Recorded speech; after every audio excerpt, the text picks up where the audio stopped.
I hope you all are doing good. So in this particular video, we will be understanding to build the financial statement models, particularly with reference to cash flow statements. In the previous sessions, we have learned to build up income statement and balance sheet for Sachdeva Corporation. If you remember, this we have already done. And for reference, you can refer to the previous videos. Hello everyone. I hope you all are doing good. So in this particular video, we will be understanding to build the financial statement models, particularly with reference to cash flow statements. In the previous sessions, we have learned to build up income statement and balance sheet for Sachdeva Corporation. If you remember, this we have already done. And for reference, you can refer to the previous videos for this.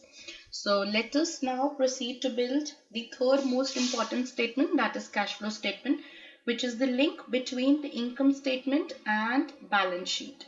So let us begin with this. Now the cash flow statements, basically they are involving three activities, that is cash flow from operations. It involves cash flow from investing activities, and thirdly cash flows from financing activities.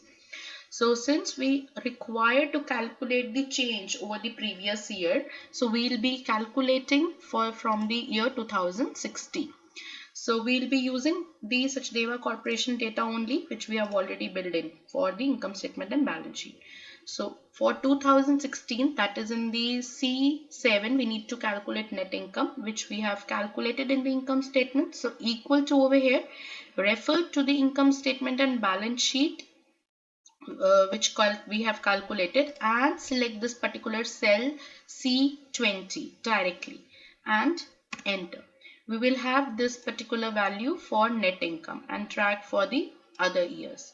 So depreciation expenses, again we will be taking from that sheet. So equal to income statement and balance sheet, depreciation is in the cell C11 and enter and drag for the other years.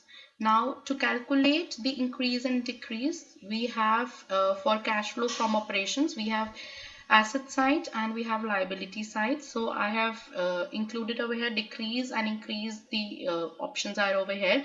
So for asset side, I have shown the increase in parenthesis since we'll be calculating the change, and similarly for the liability sides, I have shown decrease in the parenthesis. So for calculating account receivable, what we need to do, we need to enter